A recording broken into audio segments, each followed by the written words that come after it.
Hey, how's she going, boys? Mike here. Welcome back to Grampie's workshop. It's been a while since we did any work on our little small engine, the Briggs & Stratton 3.5 horsepower lawnmower engine with the vertical shaft. So we're going to get at that today. We're going to start some assembly, and we're going to put the crankcase and the piston, and the camshaft and everything back in this. Try to put some valves in it, see how we make out. So we're going to start to assemble here, and I'm not sure exactly the sequence of putting things back together, so we're going to start, and if I do it wrong I'll discover it as I go, and then we'll backtrack and do it right. So to start with, for assembly lube, I'm just using STP oil treatment. It's a thick heavy oil, and that's what I sort of wanted for assembly lube. Then I have a little brush here, and I just put a little bit in a tray. So it seems to me that we put the crankshaft in here, we'll put the camshaft in here, and then we can slip the piston in and connect the piston to the crankshaft. So let's start with that. Like I say, I'm not sure if this is the proper sequence, but this is the way we're going to do it. So I'm just going to put a little assembly lube in here where the crankshaft goes, and you can see this assembly lube. It's almost like molasses, it's so thick. And here's my crankshaft, and I have the timing gear already on it. So I'm going to put that through here, and this crankshaft can only go in one way because the output shaft, or this end of the shaft, is a different diameter than this end. So you know which way it goes in because it's the small diameter that goes in there. Now I need to get my little stand here to hold that. Something like that there. Okay, so that turns good. Now as far as clearances and whatnot go, like, I have no idea what the proper clearances are for all this. That wobble's considerable, so like that might be totally wore out for all I know, right? Now I think before I put the camshaft in, I'm going to try and put my piston in here. So I'm going to put some assembly lube in here. I think my finger would work better. Alright. So I got that greased up. I'm calling it greased because that STP oil is mighty thick. So before we install the piston, we have to make sure that we're installing it in the right direction. So there's a witness mark on the piston right here, if you can see it. And that witness mark goes towards the flywheel, points towards the flywheel. So our motor is upside down here because this is the bottom of the motor. So we're going to turn that piston so that that witness mark is pointing towards the flywheel, and then we'll slide the piston in here. Also in the piston there's piston rings, and they suggest that when you're lining up your piston rings, you line them up. There's 3 of them, so put the joints 120 degrees apart so that you don't end up with your joints like lined up, because you don't want to have blow by past your piston. So without doing a whole lot of calculating, that's where I'm going to say my joints are. Now on this piston, I'm going to put some lube on that to assemble it, but I'm not going to put the STP on it. I just have some regular motor oil here. I'm just going to put that on here.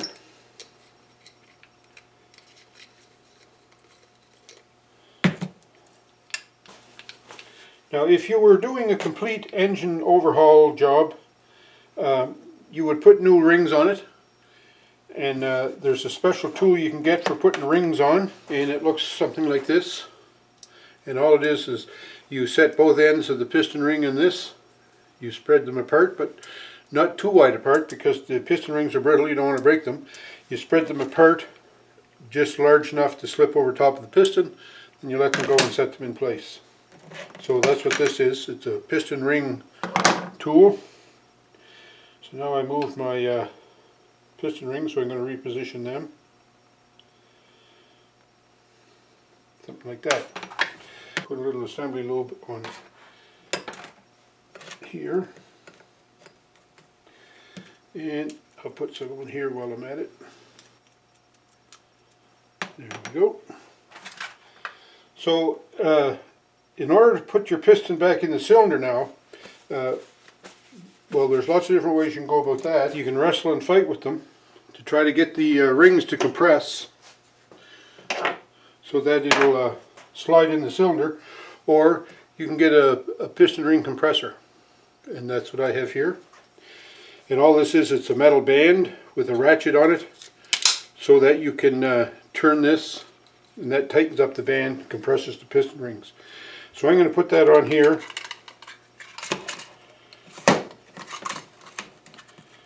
Something like that, and then tighten this up.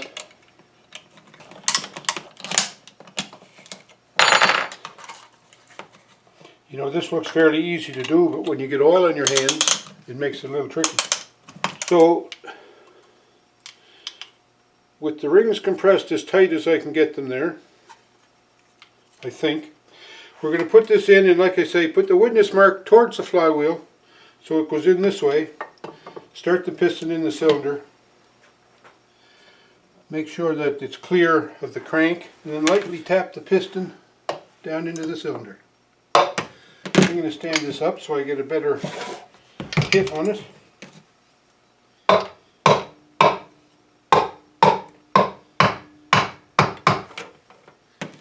Just like that. And now what I'm trying to do is line up the piston rod on the crankshaft, and then we insert these little connecting pieces here. So that goes on there. And then the long one goes at the top, seems to me.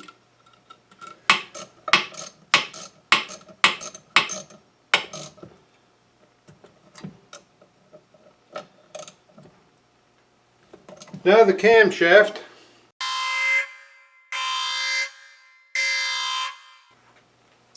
I'd like to put the camshaft in next, but to do the camshaft we have to put the tappets in. The tappets go in these two holes here. So I'm going to put the tappets in first, so a little assembly lube on those.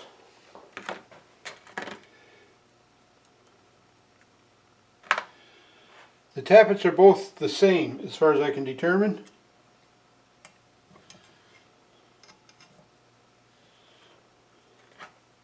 Now I could be wrong in that, but I checked them both like with measurements and whatnot, and they are both the same.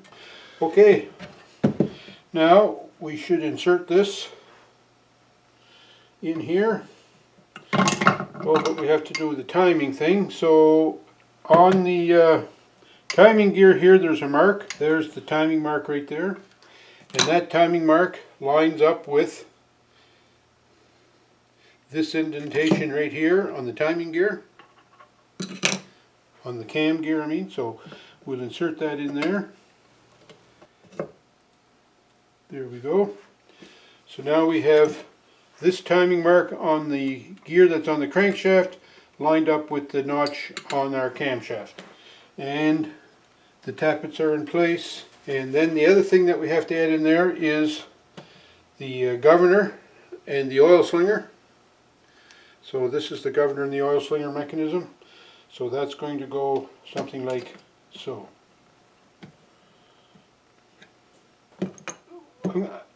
I'm doing all this now, and I'll put seals in later after I get everything in place. Now I don't know, like I say, I don't know if this is the proper order for doing it, but that's the order that I'm choosing to use.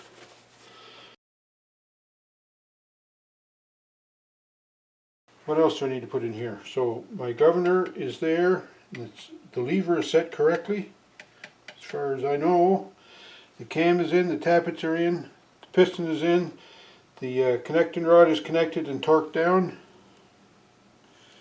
Timing is right. Okay. I think we're ready now to put a gasket and the lower sump cover on here. I have some Aviation Forma gasket, and I'm just going to put dab some of that along here.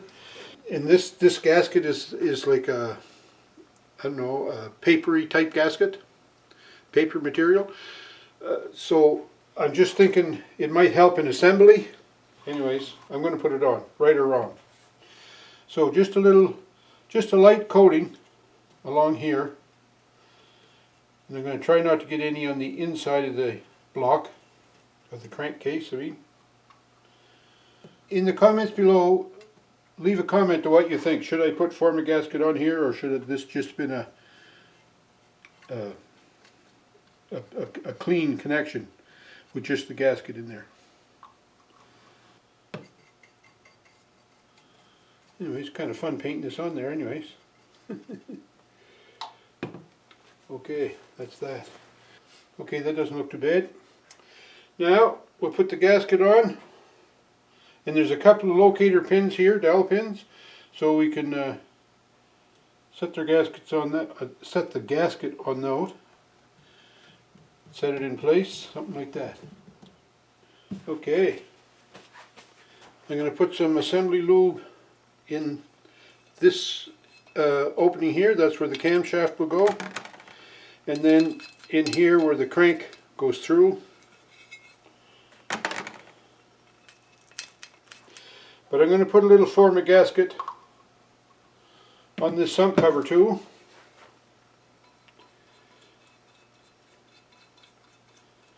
And this might be the totally wrong thing to do, who knows, right?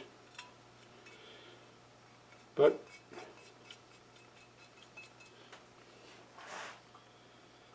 it wouldn't be the first wrong thing I did.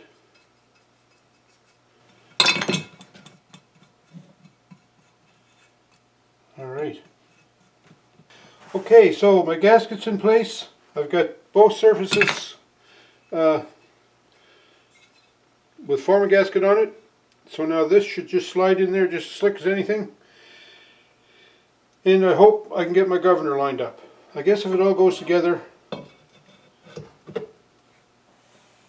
the governor will be lined up. And hey, that went in there pretty darn good.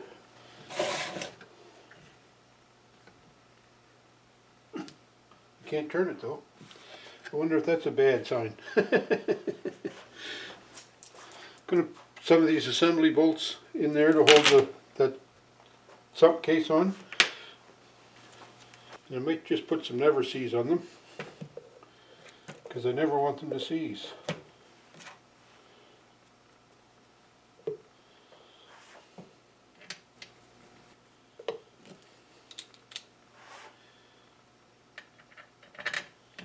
I'm just going to put these in sort of in a crisscross pattern. The thing that concerns me the most about assembling this engine is, well,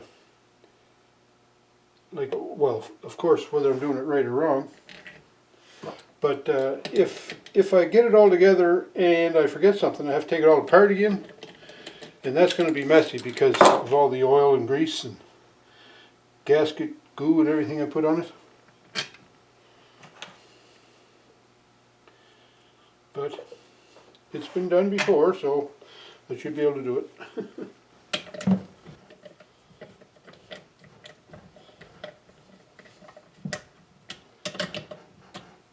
And then I'm going to turn this up this way. I'm going to put a key in here. And then I'm going to put the crankshaft, or the flywheel I'm going to put the flywheel on it. And the reason I'm doing it like this is just so that I can get some purchase to turn it. Oh yeah, there it goes. That feels pretty good in there. Alright, so that's really all I was concerned about, was that it would rotate. And it does. So now I'm going to torque these connecting bolts down. And I'm just doing it in a crisscross pattern.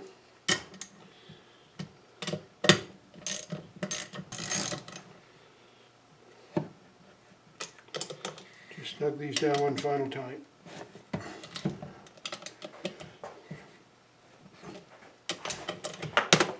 Okay. A little bit of end float there. my governor shaft still rotates a little, so I think we got her.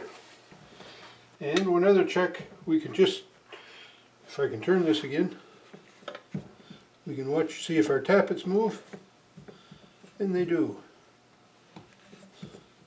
Okay, the next thing I'd like to do now is put some oil seals in here. So what I did when I was planning on doing this job, I ordered a gasket kit for it. And there was different kits you could get, but I ordered the complete gasket kit. And it came with 2 oil seals, a small one and a big one. And of course the big one goes on the bottom. And when you're installing a seal, from what I understand, it's a U-shaped thing, so this is concave in here. So this is called a lip, the outside, and that's a lip on the inside. So you put the lips towards what you want to prevent from escaping from the seal. So that means the lips are going to go down, if you can follow that. Now I need something to go over that to drive this seal in there good and straight. I don't know what I'm going to use for that. Well, I'll be darned, look at that. I have an old piece of black iron pipe. Fits perfect. So lucky me, eh? So I'm going to put a little lube on this so that it'll slide in that opening better. Just going to use oil for him. So put that oil around the opening, and then I'll go around the sides of the seal with it. The inner and the outer lips, coat them with the oil. Then we put this on here, and this is a tricky part, I think, because we want to drive that in there as straight as we can. And because I only have one spare seal, I'm only going to get one chance. So here we go.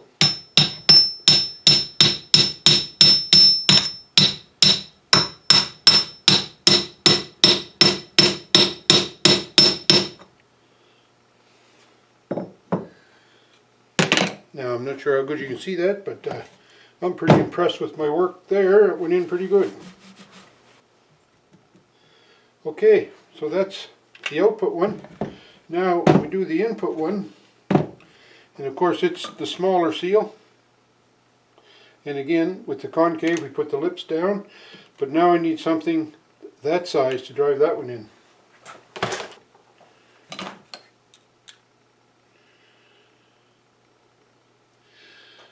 So here's a piece of 1-inch black iron pipe, and that fits there. It's a little big. It might work, it might not, but we're going to try it. So once again we put some lube in here to make the job easier. And we put some lube on our seal to the inner and the outer lips.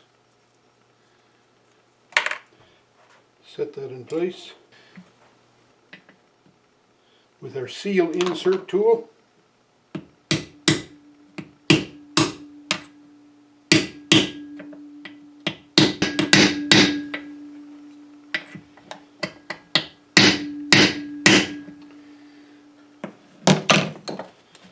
That one didn't go in as slick as the bottom one, but nevertheless it's there. So that was pretty handy having those black iron fittings around. Okay, so my crankcase is reassembled, the piston's in place, the tappets are in place, the seals are in place. Looking good. Next step, I think, is going to be putting the valves in place. This is the input valve. This is the exhaust valve. Right? These valves go in and sit on a little shoulder here against the valve seat. So what I want to do is I want to clean that valve seat. I have this valve grinding tool, but like I say, it's been a long time since I used it, so I'm not sure if it'll work, whether the cups are dried out on it or not.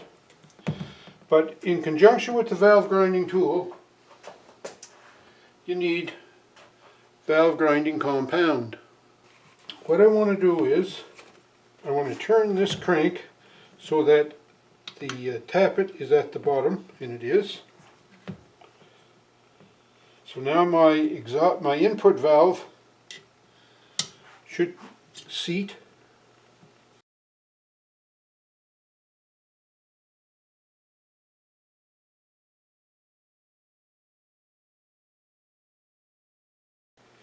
And it does, for the most part, I guess.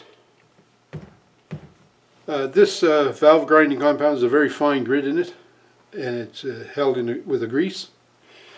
So what you do is you just take a little bit of this, put it around the shoulder of the valve, put the valve in place, put the suction cup on top, and then move the valve back and forth until it seats. So that's what I'm going to do. Well, not till it seats. You grind it until you see good even wear all the way around on the shoulder of the valve. Okay, so we're going to set that in there. Something like that. And then we wet our valve grinding tool.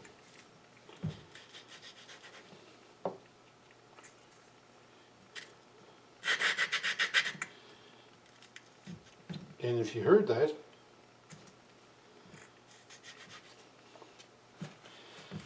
that was the valve sliding around on the seat. And this isn't going to work. This valve grinding tool is too big, the cup on it is too big, so it doesn't seat on there. Well, you know what, we're going to have to put a pause on everything right now, because I'm going to have to get a better valve grinding tool. This one, the cups are too big, and they're bigger diameter than the intake piston, or intake valve, and the exhaust valve is even smaller. So I have to get a smaller valve grinding tool. So we're going to put the brakes on now till I get to town or order one or something. But for now, we've assembled the crank, the oil sump, the piston, the cam shaft and valves, and tappets, and put the seals in. Alright, so we continued with the assembly. I ran into a little stumbling block there because my valve grinding tool wasn't the right size to do the valves, and I want to grind the valves just for the experience of doing that. So anyways, this is an assembly of the crankshaft, the piston, and the camshaft, and put the seals in. Hope you enjoyed it. I'm not sure if you're bored to death or not, but anyways, I'm finding it interesting. Hey, if you're new to the channel, welcome. I'm sure glad you dropped by. It's so nice to have new viewers, and for my regular viewers, it's amazing that you drop back every week to watch my videos and leave comments. And I love getting comments, so don't forget, load her up with comments. Let me know what you think of this little assembly. And hey, thumbs up me. Don't forget to do that. Have a great week. We'll talk to you.